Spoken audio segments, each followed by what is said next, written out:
Yeah, thanks for giving me the opportunity to share my work here. My name is Schouws. I'm a PhD student at the Leiden Observatory. And I'll be presenting some results from the Rebels large program, specifically focusing on massive galaxies in the epoch of Reionization. So since this is a multidisciplinary meeting, I'll give some background on why we want to use ALMA, why ALMA is actually the ideal instrument, at the moment at least, to study high redshift galaxies. For high redshift galaxies, there are a few things we're very much interested in, and one of them is the history of the star formation in the universe. And you can see that here.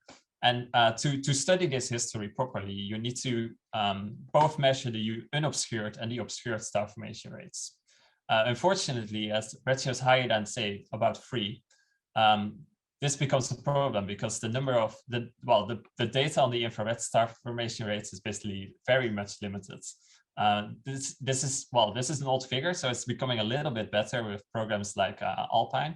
But at the moment, at redshifts higher than 6.5 is basically only the UV that we can trace, and because of that, we're potentially missing a lot of star formation that's hidden by dust. So we want to understand how rapidly dust builds up in the universe, and the dust law that's appropriate to correct our UV-based measurements.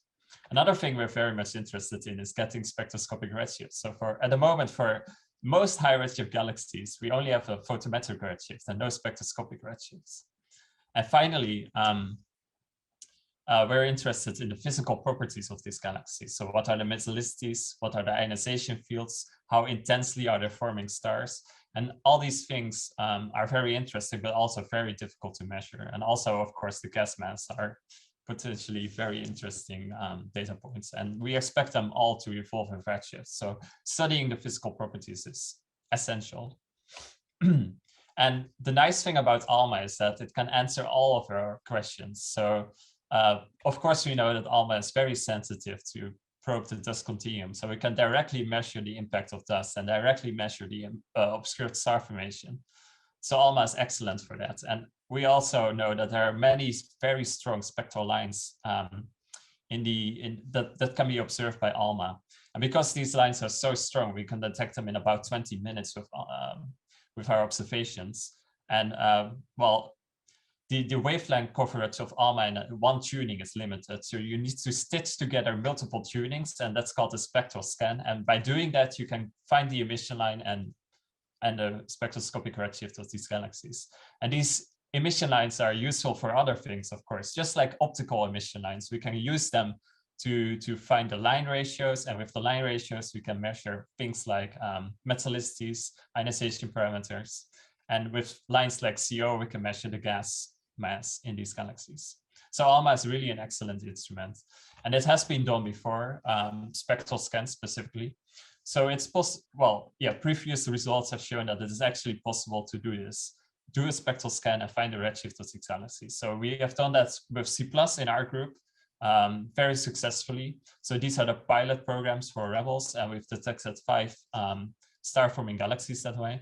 And also you can use the EOR line that has been done by Japanese groups, and they have found actually the highest spectroscopic line that's at redshift 9.1, and also a very nice galaxy at redshift 8.3. So this is obviously a very interesting strategy to study high redshift galaxies, and that's why we want to apply it on a much larger scale, and that's where the Rebels program comes in. So I'll quickly discuss the observing strategy of Rebels.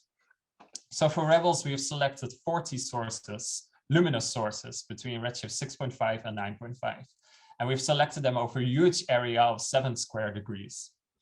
And for every galaxy, we have 3 independent photo C measurements. So we really are sure that there's no some fluke in the data reduction of one person. So using the photo Z's, we get a redshift probability distribution, and then we put this spectral scan on that. So for some sources, the redshift is very well constrained, and we can only use 3 spectral scan windows as shown here. But for some sources, we need 4 spectral scan windows or even 6 scan windows to really scan the photo C distribution. And you might wonder, well, this is all very nice, but maybe this can be much more efficiently done with James Webb. Well, that's actually not true because the field of view of James Webb is really quite limited. And at the moment, the largest James Webb survey is only about 0.5 square degrees.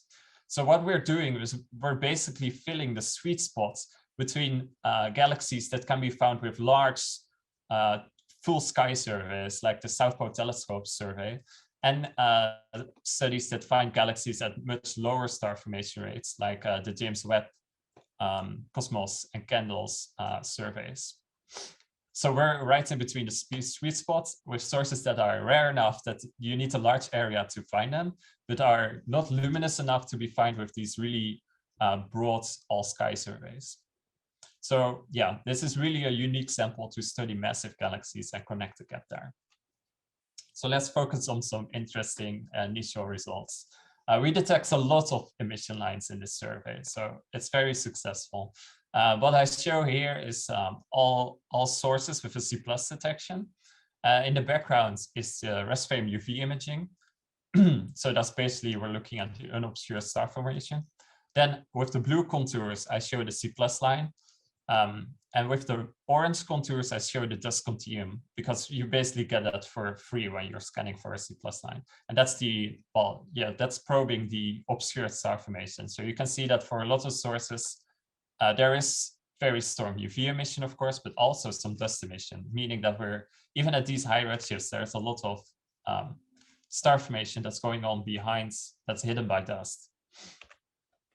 Looking at the efficiency of our survey, you can see that the photometric redshifts agree very well with the spectroscopic redshifts. That's good, of course. And we find that for galaxies that have star formation rates above our sensitivity limit, we detect the majority of them.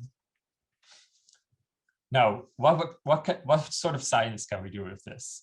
One obvious thing to look at is the very well-known relation between C+ luminosity and how many stars a galaxy is forming. So obviously, when a galaxy is forming more stars, it's also emitting more C+. That's a really quite tight relation at redshift 0.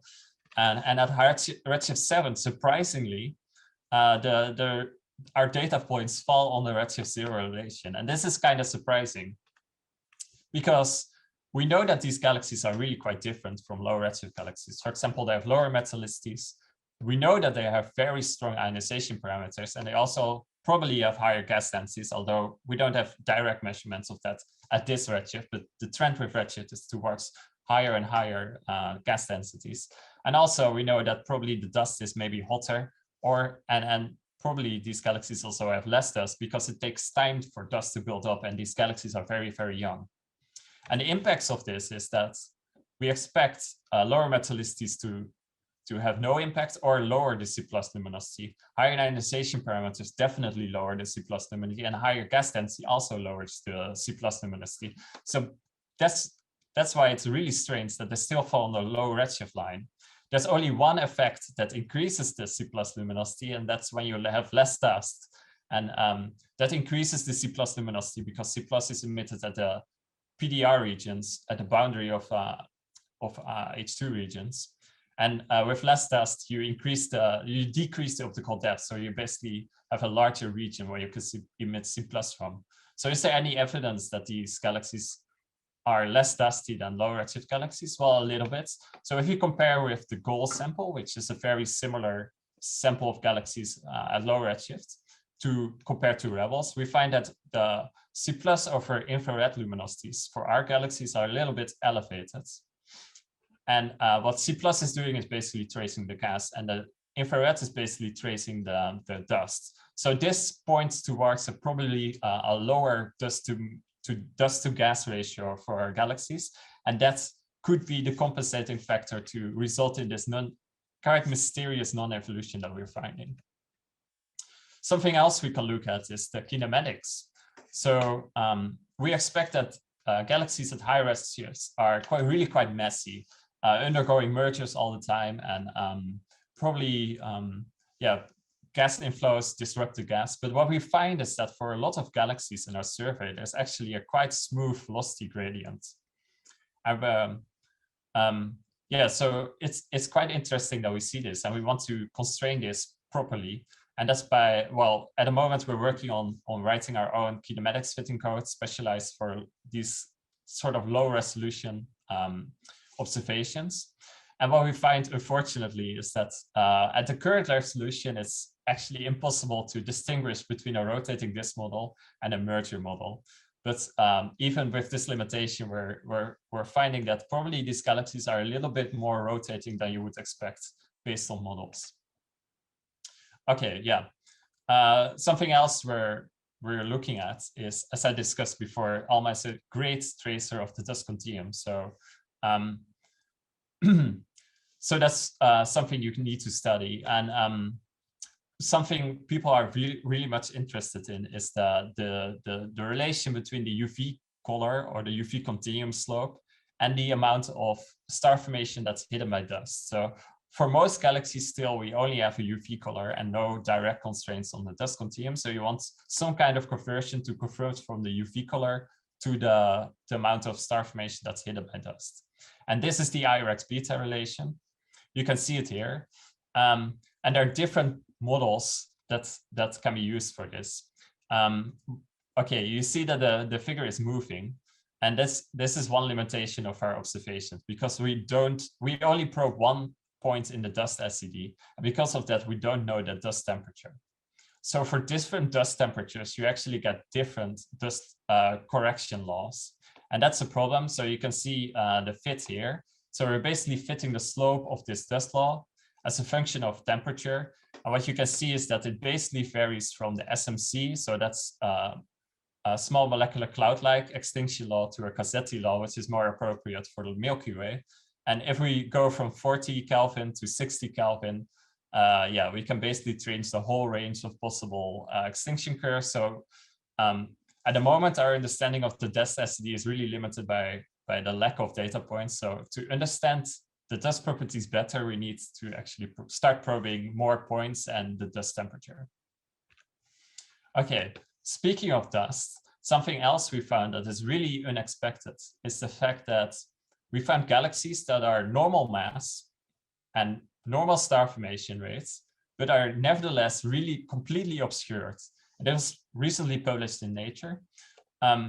Yeah, why this is surprising? Because at these redshift, we don't expect that. And it's actually quite, quite a big shock for people who always use the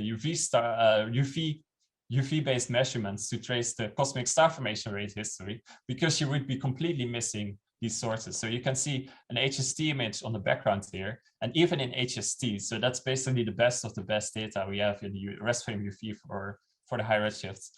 We don't observe this. So yeah, if you translate this to an impact on the cosmic star formation rate density, we actually find that it's quite a substantial impact. Okay, yeah, finally, we're working on a lot of other things. So we want to understand the dust law and the evolution of dust better. The kinematics will be done in much more detail. We're also looking at the luminosity functions of the C+ line and the far infrared. And also, people have discovered these very quite interesting C+ halos around galaxies, and we don't understand where they come from. And because of that, this sample is a huge improvement in the amount of statistics we have on that, and also outflows. And besides that, we're working on a lot more things, like using C+ to trace the molecular gas and stuff like that. And also, this is an excellent sample for follow-up observations, because they're so bright, they enable scientific projects that are not really possible for less luminous galaxies, like high resolution morphology and kinematics. We're doing that for one source in particular that's showing very strong velocity gradient. And Alex is working on that. Alex Heidegate, he's actually at the meeting.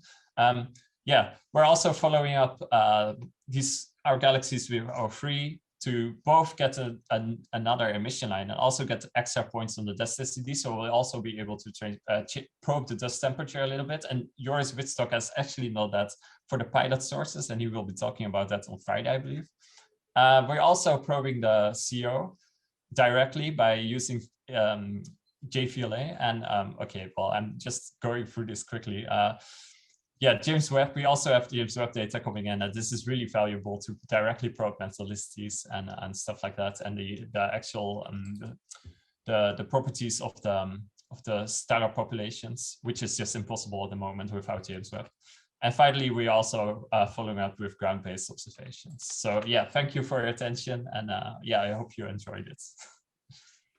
Thank you so much for the excellent talk. Do we have any questions so far?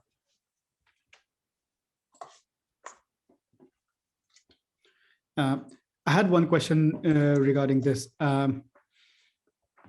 If I understand correctly, you have quite a lot of multivalent observations for these sources. Do you see any signatures of any black hole activity, AGN activity in these sources? Yeah, that's a good point. So at the moment, we only have broadband photometry, mostly in the rest frame UV. We have from IRAC, we get a little bit of rest frame optical, but that's, you understand IRAC is really lacking in spectral resolution there. And from the C+, there's no way to constrain whether a source is as an AGN or not. So at the moment, we're basically going blind. Of course, these sources are not point sources. We can see they're extended. So that sort of constrains that at least there's no unobscured AGN in there. But yeah, with the James Webb data, we'll be able to probe this. And we're also probing the rest frame UV with spectroscopic follow-up. So potentially we can put some constraints on that. And for the sources we have constraints on at the moment, we have a few sources with that. They don't seem to contain AGNs. Thank you. Other questions? Don't be shy. I see there are a couple of questions coming in the chat. One is from Dazijao. Nice talk. Have you considered the CMB impact for your observations? And also, do you have any ideas for the metallicity of those target galaxies? Yeah, the CMB, obviously we need, well, specifically that has an impact on the discontinuum. So we need to correct for that. And it also is increases the dust temperature a little bit. So we're correcting for that. And regarding your second question about, what was it about? Do you have any idea about metallicity of the target metallicities? Yeah, at the moment we don't have direct constraints on that. For one source, we're scheduled ALMA observations, but the C ranks, so maybe we won't get it. But in general, basing this on the mass metallicity relation, we expect them to be subsolar, but not extremely subsolar. So maybe a tenth. I see. I had one more question about your work, especially you mentioned that currently with the resolution and the data that you have, it's not easy to distinguish between the rotation and the merger relation in those galaxies. So apart from just increasing the resolution, what do you think could be done to sort of disentangle the stable rotation versus major merger kind of aspect? Oh, that's a nice question. Yeah, I'll quickly, oh God. Yeah, I didn't put it in my slides, but it's here. So what's actually amazing is that James Webb can help with this.